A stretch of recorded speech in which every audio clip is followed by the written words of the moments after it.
It is cannoli making day. First, we're going to work on our shells. I am using my food processor. You can just cut this all together with a fork or a pastry cutter. We need flour and sugar, cinnamon, cocoa, butter, and I am using seltzer water, but you can certainly use Marsala wine, which is more traditional.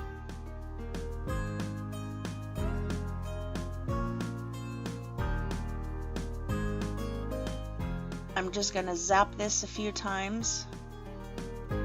Remember that the full recipe is linked in the description box below. My daughter-in-law has been begging me to make cannolis for so long, so I made her come help, so you'll see 2 of us probably, or 4 hands in this video.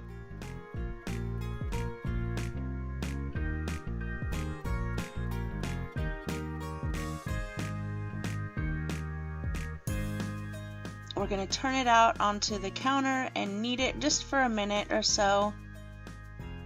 Get it wrapped in some plastic wrap. And clearly there's a war going on here between me and the plastic wrap. Who else has this war on a regular basis?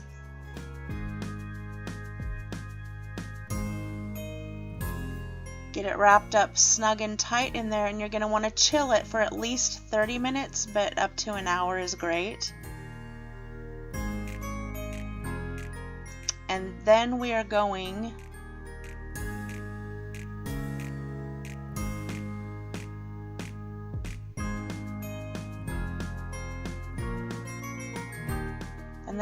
to get them rolled out. Now, it's been a while since I've made cannolis, so some of my first ones are a little bit thick. Make sure to roll your dough really thin, really thin. You will need cannoli forms, and you want to make sure to egg wash where your seams come together so that you'll have a good seal and nothing will come apart, because nobody wants an ugly cannoli.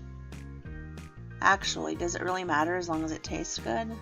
And these are so good.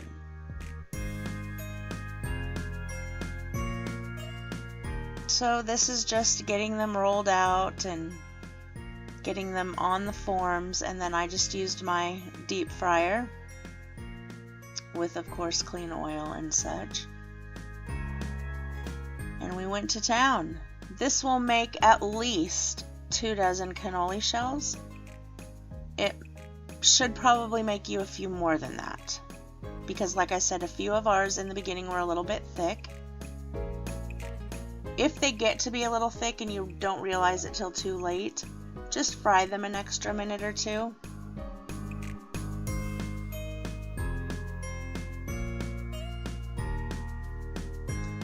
Make sure to let your forms cool before you take the shells off.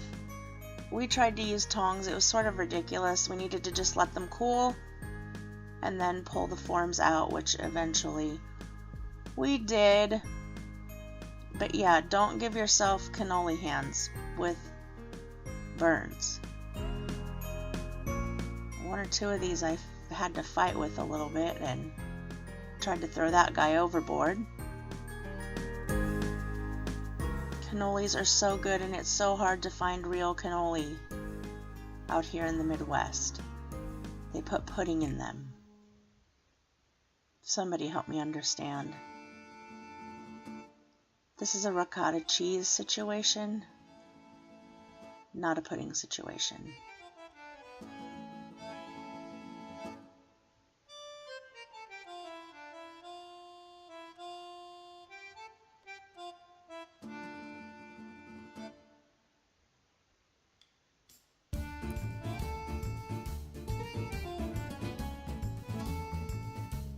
Now let's get started on the filling. We have sugar in there.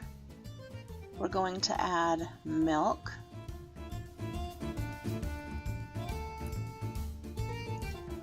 And then we are going to add cornstarch. You're going to start with all cold ingredients. Don't be tempted to heat your milk. Then you're going to need to whisk it together and slowly bring it to a boil. Do not stop stirring, please. This is going to become very thick, almost disgustingly thick. It might resemble a vat of lard when you're done. That's what we want.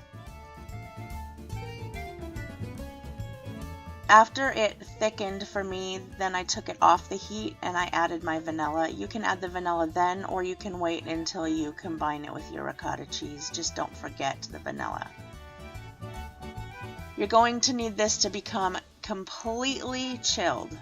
So if you want to transfer it to a bowl and then put it on a little ice, set it in your fridge, in your freezer for a little bit, you need it to be completely cold.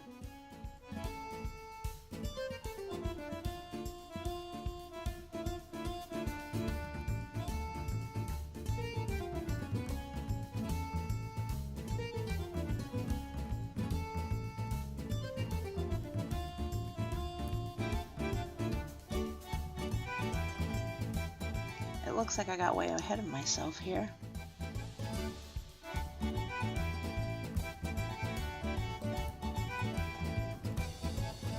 And here's where I'm adding the vanilla for me. Remember, don't add the vanilla to a hot boiling pot. You will boil out the vanilla and you won't have any flavor left.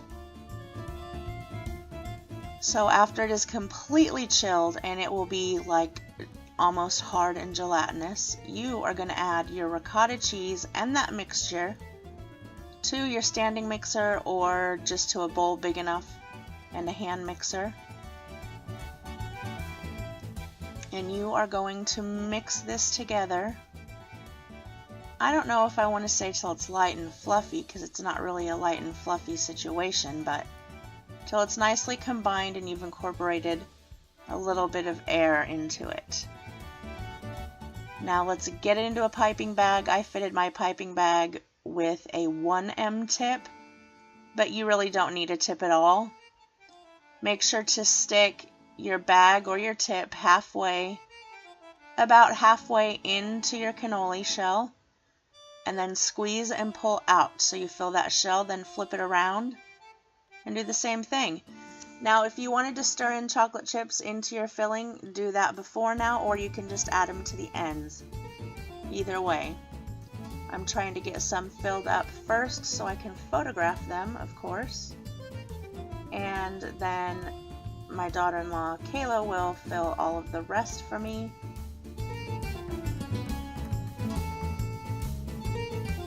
I did ours plain, and some of them we just added some chocolate chips and little chocolate chunks to the ends.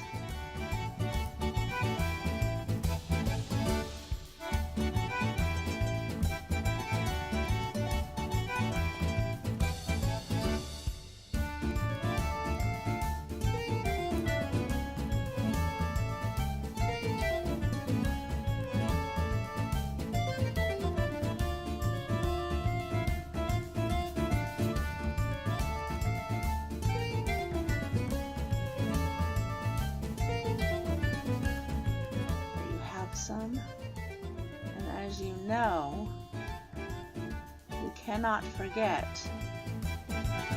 to dust these babies with powdered sugar, because what is a cannoli without powdered sugar?